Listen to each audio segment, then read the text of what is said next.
Broken Kayfabe, the unofficial after show of Breaking Kayfabe with Baldrin and Barry, the greatest podcast on God's green earth. And Ariel, I am so glad that we are getting to talk. I was hoping to talk with you a few minutes before, just so we could pregame, but that didn't happen. No, it did not. For whatever reason, it did not happen. Well, I wrapped up another call, and then the queen just came home to have lunch, and she got me lunch too. And so, and then I felt like I made you wait a little bit, so I don't want to take up too much of your time. No, it's fine. I mean, if you want to go, have lunch and just come back and re-record, that's perfectly fine. No way. Right. So what'd you get for lunch anyway? Kind of curious. Well, so we were ordering these Subway subs in a bowl, and she said Subway canceled our order. They didn't want to do the DoorDash, so we ended up getting, she said, Panera Bread. So and when she just came up from her office, I said she came home, but she just came up from her office and said, I think our food's outside. So we just went and got it. Nice. I don't even know what she got me, and that's one of the things I love about her is that I could just, say, hey, can you just pick me something? And she's like, yep. That's awesome. Yeah. So I have no idea. She did mention Thai curry soup, but I'm sure she got me more than that. But even if she did, not a big deal. Okay, cool. So what's been going on in your world? Talking to your girlfriend? Yeah, but also been working a lot. Work's been kicking my butt the past 2 or 3 weeks. Pretty much after holidays.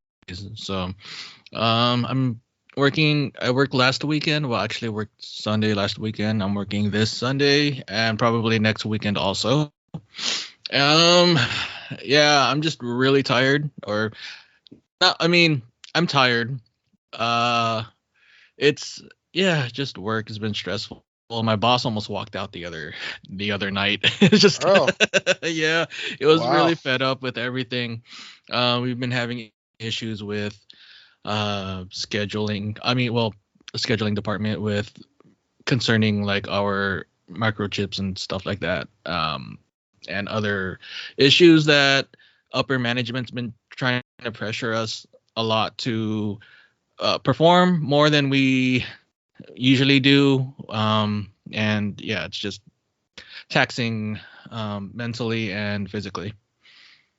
Oh man, that's too bad. But you know what? If your boss leaves, maybe that's your big opportunity.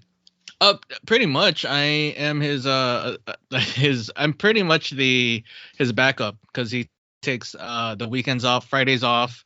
I'm supervising Friday, and if we have any overtime over the weekend, that's I'm up being supervisor for that. So yeah, I mean, it would suck for him to leave that way because he's planning on retiring in a couple of years, and I'm in no rush right now to take over the supervisor spot. So I'm kind of content where I'm at right now, but it is what it is. Yeah, that's nice of you to say. Some people wouldn't care how he left, long as they got that, bump in pay grade. Yeah, exactly. It's my company's kind of ever since the pandemic thing, they've been trying to do different things with how to handle employees in regards to the pandemic and implementing these protocols and whatnot, and everyone's getting fed up with it, or they have their own views on it, and my boss certainly has his own views, and it's just there's times when he just didn't want to deal with that type of aspect of work anymore. So but there's just it is like, I don't know. I mean, I don't really care as long as I have a job. I'm fine. I can do whatever. Yeah, you seem pretty easygoing. Like this. Yeah, it doesn't take a whole lot to make you happy. No, not at all. I mean, I'm fine where I'm at. I find my own happiness pretty much. I just do what I want to do as long as I'm not hurting anybody else or myself. I'm pretty content. Yeah, walk the dogs, chase the cats. Yeah, pretty much. We got some pretty good feedback from our last episode. You could tell who actually listened because they commented on it. Yeah, all 3 people. Yeah, Thanks, guys. yeah. All 3 people loved it. It's rave reviews. Yeah. So Ariel, we have only a few more days left for people to submit their application, I guess, to be sponsored, to be able to come to the CWF Legends Fan Fest. So I just want to talk about that real quick. If you're not familiar with it, or this is your first time hearing it, January 31st, 2022 is the last day you can submit your information to be considered for a sponsorship, where my wife and I are going to fly you in to Tampa. We're going to put you up in a hotel for 2 nights, and we're going to give you some money to eat on, and we're also going to get you the ticket to get into the CWF Fan Fest June the 4th, 2022, in Lutz, Florida. And so I just want to talk about that sponsorship real quick, and just tell you that we're so happy to be able to help one more brother shipper get to the Fan Fest. Mm-hmm. So far, Ariel, we've got 6 people who have submitted their information. We had a couple more, but thankfully, these a couple people have rescinded. They said, "Hey, I'm able to get myself there now, but I appreciate you considering me," and that's just really awesome. I love those stories of, when people are down and they end up getting back up. Those are some of the best stories, whether it's that they struggled with addiction, or they went through depression, or they went through whatever. But I love those stories where the underdog comes out on top, and that's what I feel like so many of our brother shippers have done. There's guys that are battling cancer, divorces, job loss, and our goal is to just get one more brother shipper there who normally wouldn't be able to make it this year. Yeah, definitely.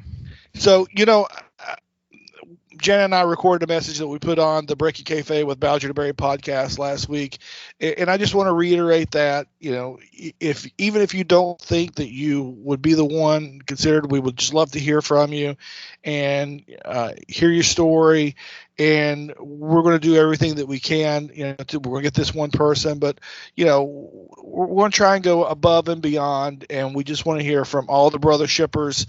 And if you're not, the chosen one this go around, then hopefully we'll be able to do this again in the future, just depending on what kinks that we run into. It's a big deal for us to, book airfare and the hotel and give you money to spend on, and we just want to make sure that it goes without any hitches, and if it does, then we would love to do this, everyone.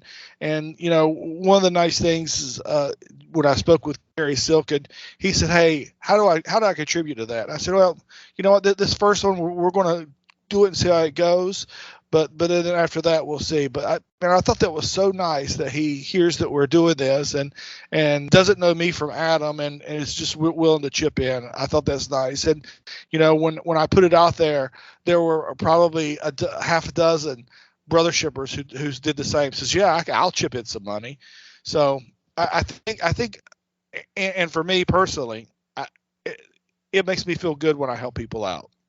Yeah, absolutely. It still amazes me that you and your wife are doing this for a fellow brother shipper. And it also amazes me that fellow brother shippers are willing to chip in and help out too. And well, it doesn't really surprise me because everyone on the Facebook group is really cool, and we're all supportive of each other, and just, I don't know, it's unlike any other Facebook group I've ever been a part of.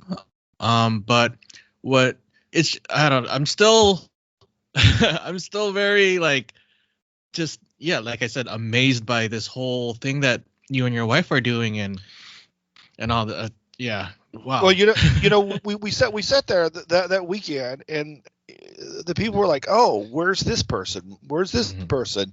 And they can't make it. They got health troubles. They got financial troubles, and it's like, man, wouldn't it just be nice, to for them to be here?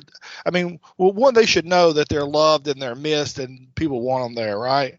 And if we could get them there, and that's my goal. That's my motivation. If we get one more person there that normally wouldn't be there, then it would be so much better for everybody, right? Yeah. So, and then plus, man, I'm telling you, anytime I've ever given to help somebody out, I always feel good. So, in the future, we'll probably set up some fund, or you can PayPal me or Venmo me or whatever. But, we want to be able to help a brother shipper who loves the group, who is a member of the group, who's never been to a fan fest before, help them get there. So that's why we want to do this. And it is really crazy. I mean, my wife, and I probably talk about her too much, but she is so unique and loving that she can go, and she doesn't even like wrestling, never watch wrestling, don't know Jerry Jarrett from Ricky Morton, from Lynn Denton, don't know any of those. So, don't know Axe from Smash, from Mr. Fuji. She knows none of that. But when we left there, she said, let's help someone get there that couldn't make it. And she's got such a big heart and is so loving. And I'm so thankful to have a partner in life that, feels the way that I do and is just willing to go, let's just make it happen. Let's just do it. Yeah, absolutely. Wow. Does she have a sister? No, just kidding. Just kidding. Oh, our girlfriend's gonna kill me. Surely she don't listen to this mess of a podcast. It's the best we can do, of the mess of a podcast we have. But no, yeah, like you said, she sounds very incredible. You are very lucky to have her. She has such a big heart to do this, and you too. And but again, how does one where do we apply, or how do we do this? I mean, for the ones that are just listening for the first time. So there's a couple of links that are in the Facebook group, which you have to be a member of the Facebook group in order to be considered. So go to Breaking Kayfabe with Balger and Barry on Facebook. You can find a link there. You can also email me at 233-0186 @gmail.com, and I'll send you the link. But, basically it's just a form that you fill out that says, what's your name, your address, what's your closest airport, why do you want to attend? Are you a member of the brothership? How long have you been a member of the brothership? And what's going on that we can help you. And that's it. It's real simple. Take maybe 5 minutes to fill out. And from the last episode of Breaking Kayfabe, we got one more person, so I'm very happy about that. And but we will be making this decision at the 1st of February. So we're going to try and make it pretty quick so we can get the airline booked. And I think we've already got the hotel booked. We've already got the ticket purchased. So we've got everything except for the airfare, and we want to get it locked in so we get the best rates. And then also, this may be a bonus or it may not be, I will be picking you up from the Tampa airport, whoever is chosen for this, and driving them up to Lutz, Florida, and delivering them to the hotel and making sure they get checked in, and then giving them money to eat and drink on for the weekend. So I am super happy to be able to do it. And again, you can just email me 233-0186 @gmail.com, and I'll send you the link, and that only takes about 5 minutes. So we just got a couple more days, and then we'll be closing it. And I really look forward to seeing the brothership there. And one time we're going to get Ariel there. If not, we're going to take the brothership to a convention over on the West Coast. And I will still not attend. I'm just kidding. Yeah. That would be great. No. I'm planning. See, I wanted to go in June, but my mom is planning to go to North Carolina in June, so my money is gonna go towards her airfare. And yeah, so that's I can't go. Yeah. Hopefully they do another one like soon. Well, I mean it's annual. Semi-annual. Semi-annual. So it'll be November, I think. It would be the next one. Okay. But just remember this: if you don't show up to any of these fan fests, I have your home address because I sent you a Last Stop Penn Station T-shirt for Pro Wrestling Tees yesterday. That's right. Because I am a weirdo. I don't wear black T-shirts. So yeah, what's up with that? I don't know. I have no idea. I've worn them in the past, but I just do not like black T-shirts. Normally I wear a button-up shirt, and it's usually got some wild design. It's something that stands out. That's just my style. Right now I'm wearing a wrestling T-shirt, but that's blue. But normally I wear a button-up all the time. Even if I'm just lounging around the house, I wear some, weird looking button up. That's just my thing. I just don't like black. I just don't like black T-shirts. Okay. Weird. I know, right? I guess. I mean, but it's whatever you like. I don't. Yeah. I'm not. Yeah. That's my thing. Yeah. So I have your address, and if you don't come to one of these things, then I'm just gonna book a brothership convention at your house. Oh wow. Don't invite Chris Zaha. No, just kidding. He's cool. I enjoy him. Listening to him. Okay. But yeah, I do really hope to make it to one of these conventions. It's sometimes hard for me because of work and everything. As I touched upon work, how stressful it is right now. But yeah, life happens. So I want to make it over there. I've never been to Florida. I've always been curious about Florida and the things that go on in Florida. So those Florida man stories got you intrigued, huh? Yeah, and I mean, aside from that, it's just like East Coast California type of thing. I mean, the weather seems similar to California. I don't know. It's just I just want to go, but since you watch the YouTube, I'm going to send you a YouTube link here in a second. Okay. That's from right here where I am, and it's just shows the boating industry a little bit and some of the people, because we have on a very special guest, Cary Silkin, who's the former Ring of Honor owner. He's an ambassador to Ring of Honor now, and I sent you his podcast info, and I'll tell you, man, once you get into it, it is amazing. And one of the things that I love about it is that it sort of embodies the brothership. It's, hey, yeah, we all have this love for wrestling, but there's so much more to us than that, right? Here you've got a job.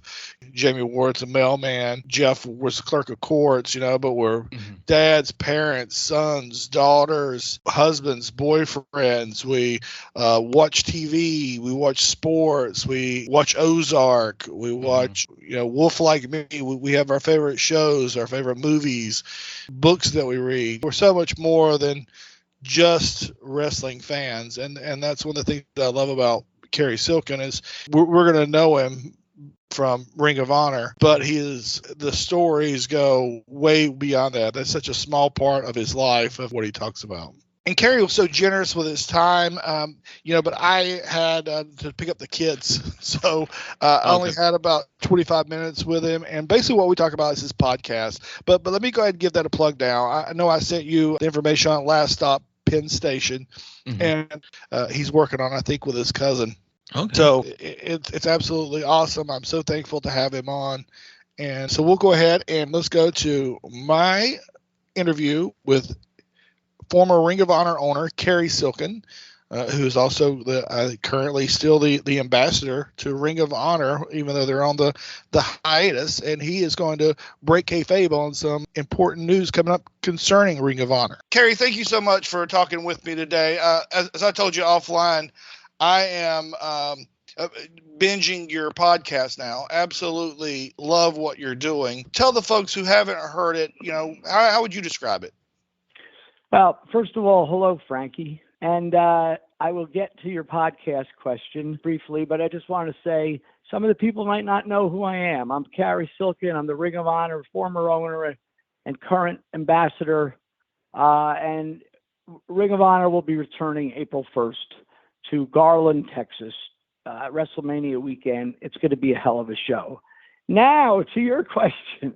I hadn't even heard that. You just enlightened me on something. I had no idea.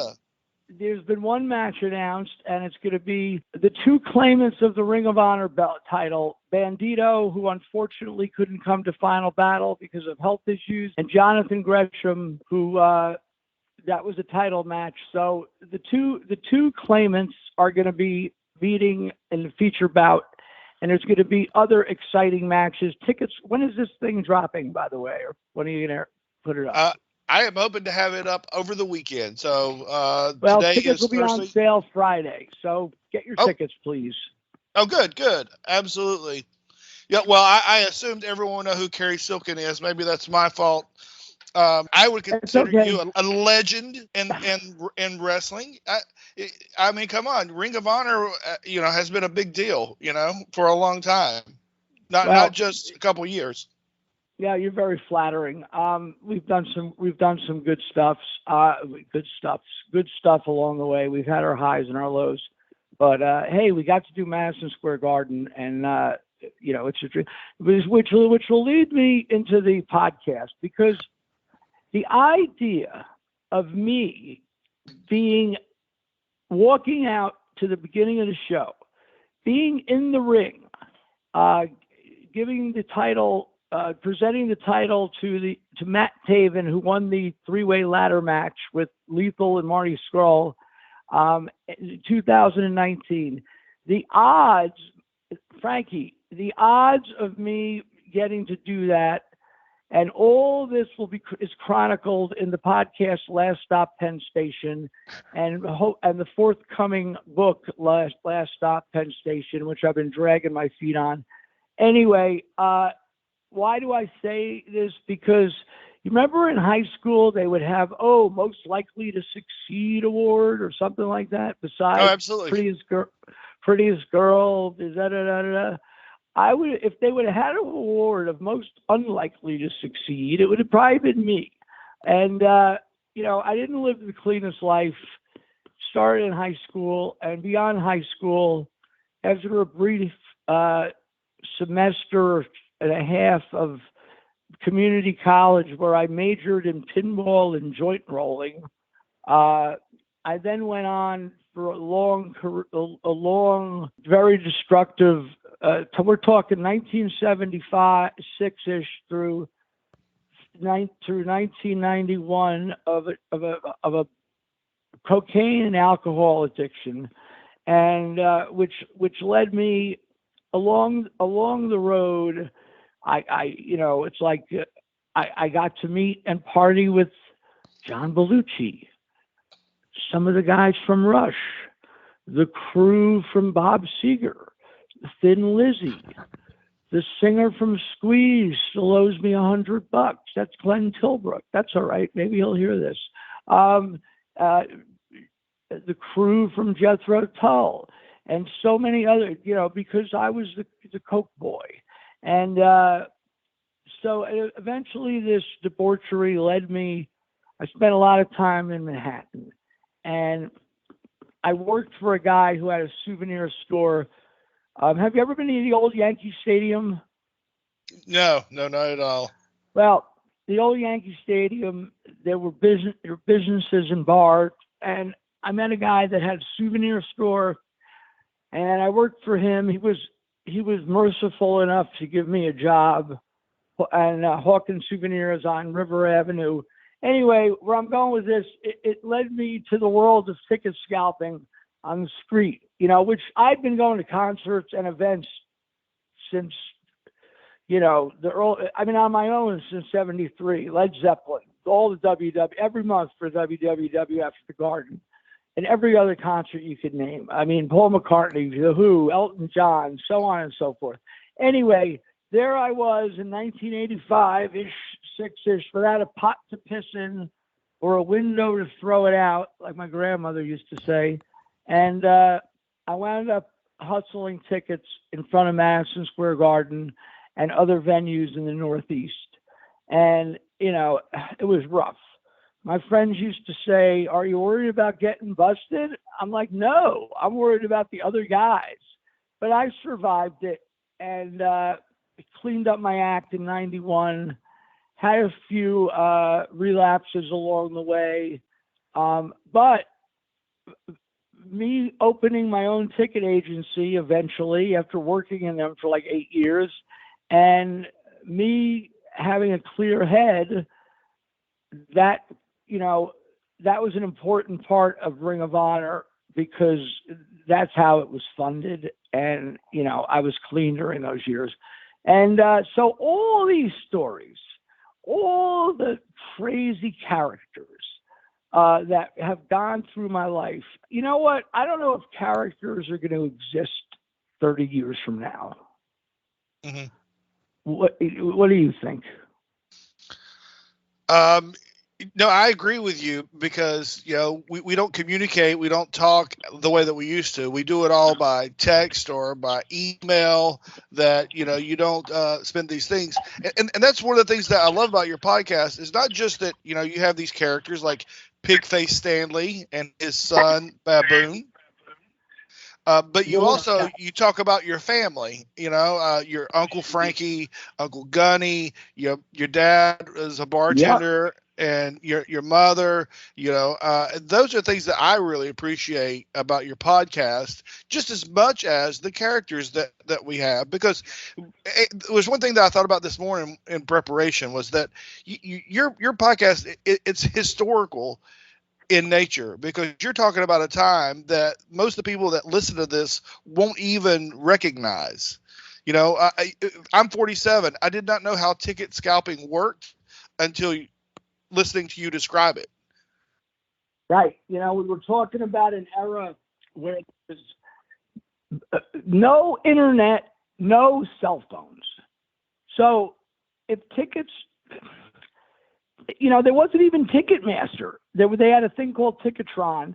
But where I'm going with this is, whether it was a Ranger game playing the Flyers, you know, whether it was a Knicks, whatever, Knicks Lakers, or even a crummy Knicks game, whether it was Billy Joel, Black Sabbath, or whomever. Ooh, the Who were doing 3 nights at Radio City. Oh shit. But people would come to the events without tickets.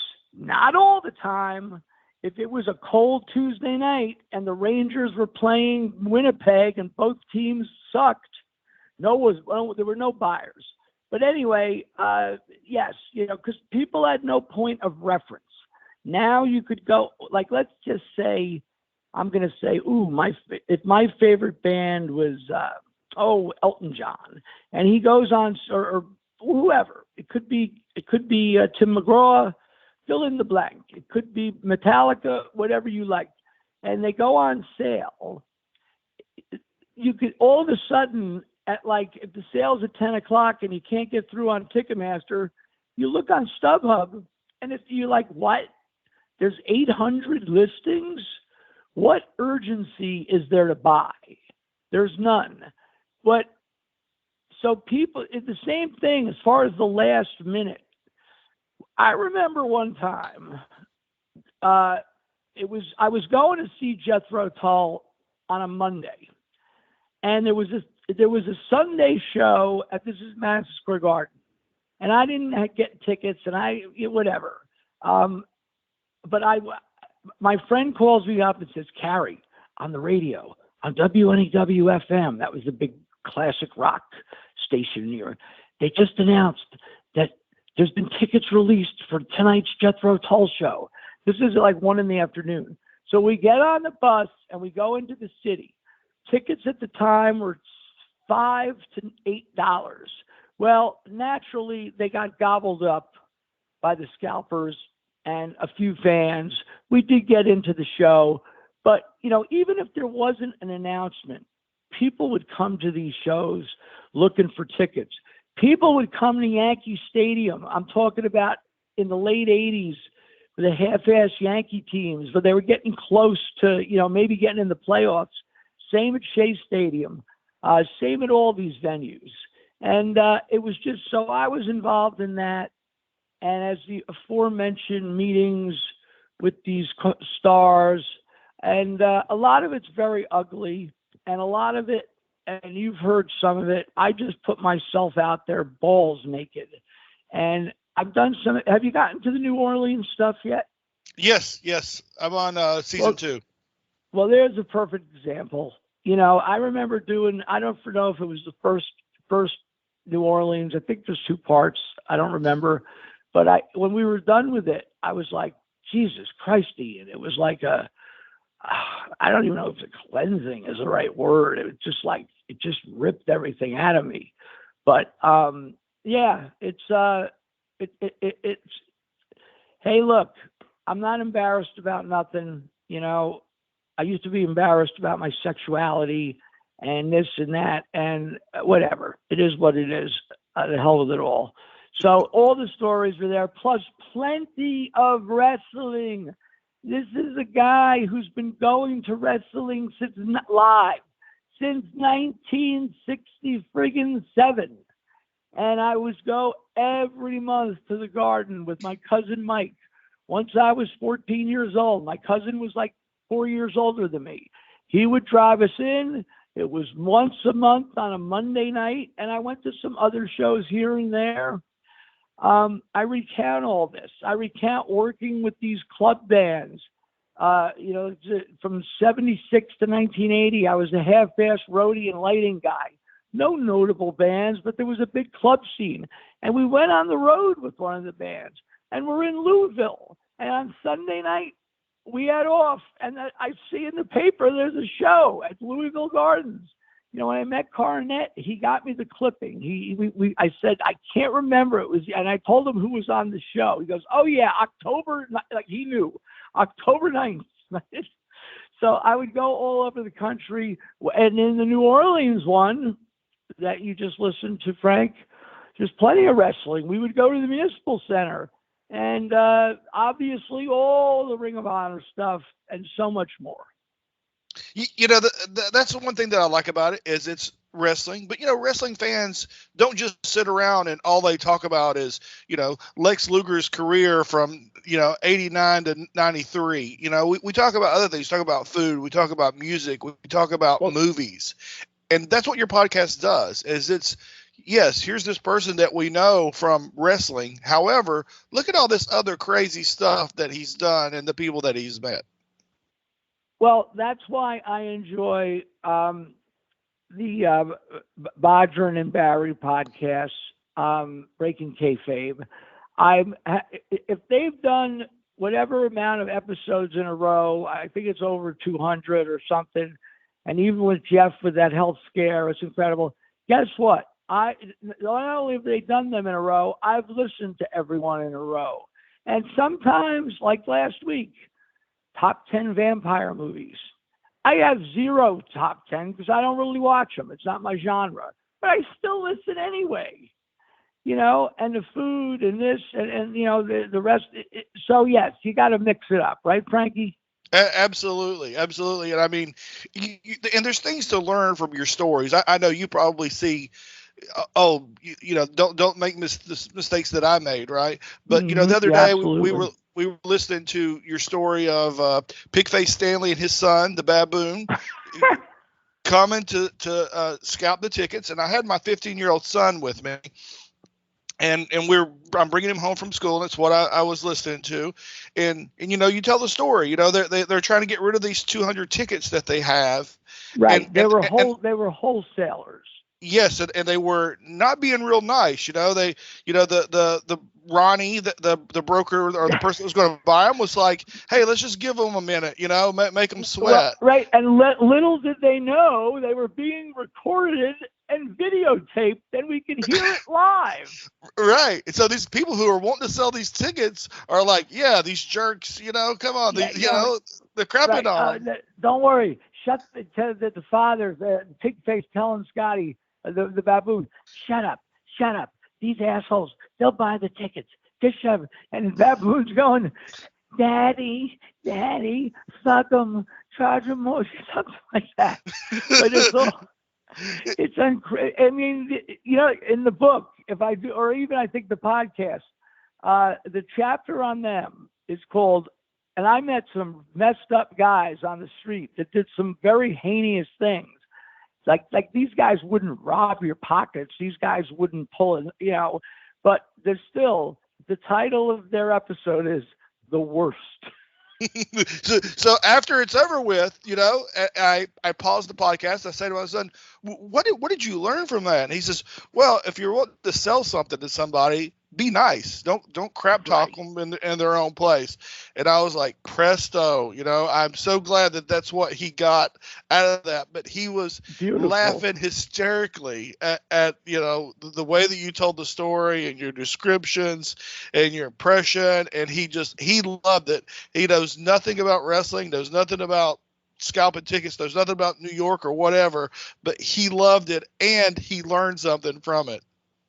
Did that episode have the other Pig-Face Stanley story about standing on line at the Broadway Theater the morning of a ticket sale with Dustin Hoffman in the show? I don't think so. No, it did not. Well, you have more Pig-Face Stanley and Baboon to come. Awesome. I'm really looking forward to it. And I also want to tell you, Ian Riccoboni does a great job. He is the perfect person for you for that. He is so great. It's amazing. You're absolutely right. And I don't want to hold, whatever. We got a few minutes, right? Yes. Yep. Yeah. Ian's 35 years old. I'm 30 years older than him, but he's an old soul, and he went to school at NYU, which is in Greenwich Village in New York City. And as you might have heard, or maybe not on the podcast, he's a world, besides being a great TV announcer, besides his other job he does, at one point in school, he was one of the school's top, it wasn't like a degree, but he was a sex educator. Right. Yeah. And he would, but Ian's great because, like, as opposed to my debauchery and my the sleazy parts of my story, Ian is like a lamb on the prairie. He was in New York City for all those years. He didn't go into any peep shows. He didn't do this. He didn't do that. But yeah, and he has a wealth of music knowledge. Because, I'm coming from the old classic rock, Rolling Stones, Pink Floyd, blah, blah, blah, Led Zeppelin. And he's aware of all this stuff. And plus his wrestling knowledge is really impressive. He respects wrestling history. He's into it. And yes, he is the perfect guy. Yeah. And he loves to laugh. When you can't think of it, he knows it. And he's like, 10 years after, or right. Yeah. Right. And when I get him on, you never know what's going to make him laugh. But when I get him rolling with like my cousin Mike G, who is writing the book or has helped me with the editing, who has a wonderful, he's a 40-year music and wrestling writer. But he says, my cousin Mike says, you guys, when you laugh too much, people can't hear what you're saying. I'm like, well, they can. And it's too infectious to leave out. My opinion. So maybe you haven't heard an episode yet where Ian loses it completely for like a minute. No, I love it. I love that it's real and it's there and it's the moment. To me, I can picture you two sitting in the room talking, and I feel like I am in that room with you. Well, if you go on YouTube, you could look at a few clips. They're there. Awesome. I definitely will. Cary, I don't want to hold you up. I'm so thankful that we've got to meet, that someone introduced us, and I've had a chance to talk to you. You sound like a great guy. And then plus we have the mutual friend, Michael Bukikio from High Spots. So yeah, we got two mutual friends. Let's not forget Barry Rose. Absolutely. Barry Rose is like family to me. So I'm so thankful that we met. Where are you putting this? Where is this going to be? I'll distribute it and I'll post it in the group. I can also send you a link. But the purpose of this podcast was just to give the people in the group a chance to talk, because I met them at the CWF Legends Fan Fest, that Barry does, and the guys were just as entertaining as the superstars and legends, and to the point where my wife doesn't even watch wrestling, hasn't watched wrestling, is not a wrestling fan, but she loved meeting the guys that we met and that we hung out with, and all that was just, it really made an impression on my wife, so much that as we're driving home, we were kind of disappointed that a couple people couldn't make it, financial reasons or health reasons. And so she said, I wish we could do something to help those people to get here. So that's why we started this fund to get one person who can't afford to come. We were going to fly them in, pay for their hotel. How do I contribute a little bit towards it? I tell you, we're going to hold off on taking any money, but as soon as we set up an actual fund, we will. But we're going to pay for this person, and then afterwards, I will let you know when we set something up. And I would be honored if you gave something. Well, I'd love to come to one of. I've been threatening. The pandemic screwed everything up. Let's face it. So, but I was going to come to one of those, and then the pandemic happened. And I'd like to go to one in the future.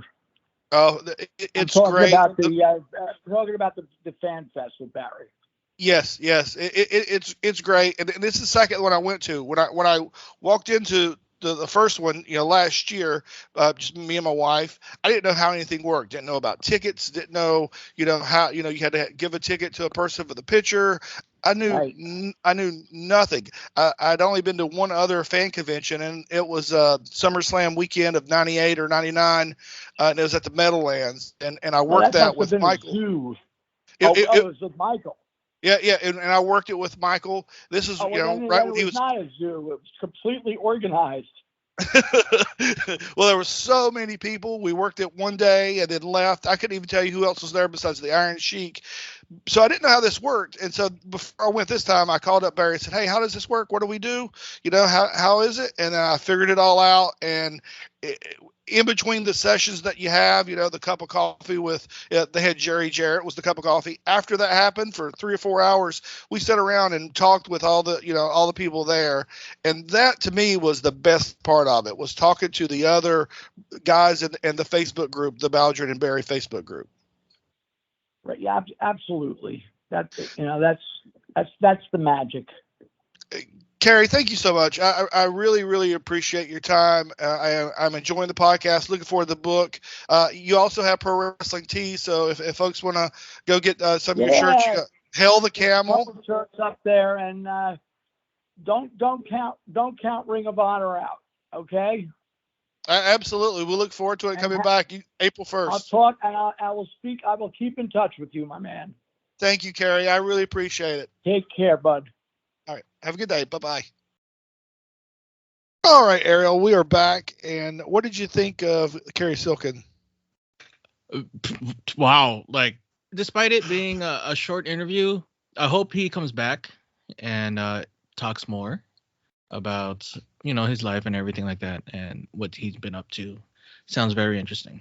Yeah. I would love to have him back on. I mean, he's so great, so nice, and he's one of those people that I'd love to see at the CWF Legends Fan Fest, and have a conversation with. And I told him in text afterwards, I said, "Hey, if you're ever down in the St. Pete, Tampa area, Clearwater, message me. We'd love to take you out to dinner and talk to you." I mean, he's very, very interesting guy, and just listen to him on the podcast just seems so nice. And our mutual friends have vouched what a great guy he is. So nice. So, yeah, he would be a good get for the CWF convention.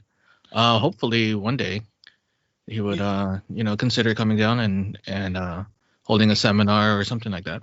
Yeah, well, he was talking about just coming down as a fan, and well, yeah, he said he was going to do that before the pandemic hit, and things got sidetracked. So on the podcast this week, they talked about the greatest vampires. You a vampire fan? Yeah, I like Twilight. No, I'm just kidding. you prefer the vampires to sparkle during the daytime? Yes, of course. Better to see them that way. See them coming at you.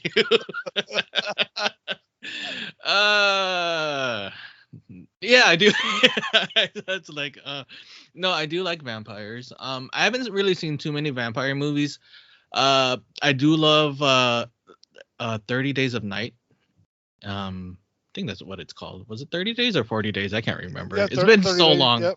Yeah, it's been so long. It was a comic book at first, so I kind of read the comic book a little bit, and then they adapted that into a movie. So but aside from that, I haven't seen Fright Night. I haven't seen that since I was a kid. But yeah, I do. I'm sorry. Fright Night was one of my favorite movies when I was a kid. Yeah, it was. Lost Boys too. Lost Boys was probably my favorite vampire movie when as a kid growing up. And let's see what else was there. Still one of my favorite movies. I own the DVD, and I don't own a whole lot of DVDs. And what a great soundtrack! Yeah, and to me it still stands up today. I mean, sure, some of the things are dated with the fashion and whatnot, but it's still a solid movie no matter what year you're watching it at. Yeah, I think they did try to do a remake. Man, I do not watch remakes. No, I don't. I don't. I mean, please leave my childhood memories where they are. I don't need you to reinterpret them for me. I mean, that movie to me was I loved it. It is a gem. I mean, the big muscly guy Tim Capello, playing the saxophone and singing. Yeah. Yeah, I follow him on Facebook. Yeah, absolutely. I was gonna order a cameo for my coworker that is a big fan of his. Well, he's a big fan of the Lost Boys also, but he's always my coworker is always like talking about the sexy saxophone guy. Oh. I was gonna get him a cameo for his birthday, but I'm like, nah, I don't want to spend the money on him. On my friend, on my coworker. How much was it? Oh, you mean on the coworker? Like, yeah, the cameo, I think it was like around $50-$60. Yeah. So I mean, I'm not that close to him anyway. He just loves the Lost Boys and stuff like that. But yeah, be a good rib for y'all to chip in on. I actually saw Tim Capello with Tina Turner in '96. He was her saxophonist. Yeah. Wow. But he was still rocking the big bodybuilder gimmick and, shaking it and making us all look bad. Yeah.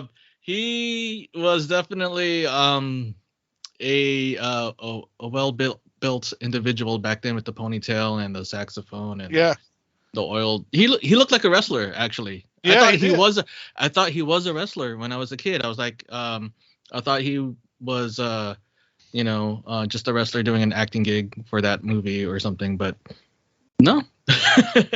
Yeah. Now making his way from New York City, sexy saxophone guy. Can you imagine? And then he would just play the saxophone on his way to the ring. Like, especially in the little WrestleMania rings that like Andre the Giant and Bobby Heenan were like using to get to the ring back in like WrestleMania 3 or something. Oh, that would have been so cool to see. See him play the saxophone. What do you envision him playing? just that same tune from Lost Boys over and over again. I still believe. Yeah. I still believe. That's actually on my Spotify playlist. I can't believe it. It's in my It's in my workout playlist. like that's gonna make me lift a little bit more, if I still believe that I can. Oh my goodness. So vampires, yeah. Oh no, man. We're talking about sexy saxophone guys now. Yeah, why? What? I mean, last episode we were talking about just stuff that David Carradine and auto asphyxiation and that was our best episode. That was it. Was it? Yeah. That was our best guy between you and I, and then now we have this week where we're talking about sexy saxophone guy. Yeah, it's wow. I don't know what we're gonna talk about next week. I mean, how do we top it? I mean, last week it was butt plugs and masturbation and audio asphyxiation, and now we're sexy saxophone guy. Yeah, that's true. I don't know how to top it. I guess this is the final episode. I do want to mention that tomorrow, which I'm going to try and get this podcast posted today. Okay. So tomorrow is Royal Rumble. You have any predictions on who will win? Oh, no, because I don't watch WWE. I don't know who's in it. So me neither. Same here. I'm also going to go for I don't care. That also would have been appropriate. Exactly. Answer. Same here. I didn't like the fact that they were announcing, like I saw like on Twitter or social media, they were announcing some of the special entrants like Mickey James or whatever. I'm like, okay, that would have been nice as a surprise. But the fact that, I'm like, okay, that's the best part of the Royal Rumble, in my opinion. Yes. Or the surprise entrance. And 100%. And then now they're just announcing it on Twitter or wherever. And I'm like, they're blowing their own gimmicks. I know. I don't get it. Like, what is that? That's the whole thing of the Royal Rumble is you don't know who's coming up. It's like, okay, you're going to go ahead and announce that, Yeah. You're supposed to announce the people that are already there, and then the surprises of the people that you're not expecting. That's why they're the surprise. Yeah, now it makes me not want to watch it even more. So, yeah, I don't know, whatever. Who? I don't know who's gonna win. No, I don't even watch it. I just started some wrestling conversation in there. Oh, okay. Well, it's a WWE. It's Roman Reigns. Roman Reigns. I don't know if he's competing in it. I don't know who's on the roster anymore. They got rid of everybody. Yeah. So unless they're gonna do like a surprise entrant of like someone they got rid of a couple months ago. Yeah. Then I don't know. Whatever. Ugh. WWE. All right, man. I am going to wrap up here. My little puppy dog is not doing well. Oh, okay. He's whining and fussy, and I don't know what's wrong with him. All right. Go take care of him. All right, bud. Thank you so much. We will see everybody next week. Yeah. See you guys next week. Thank you for listening, all three of you. Bye. Bye.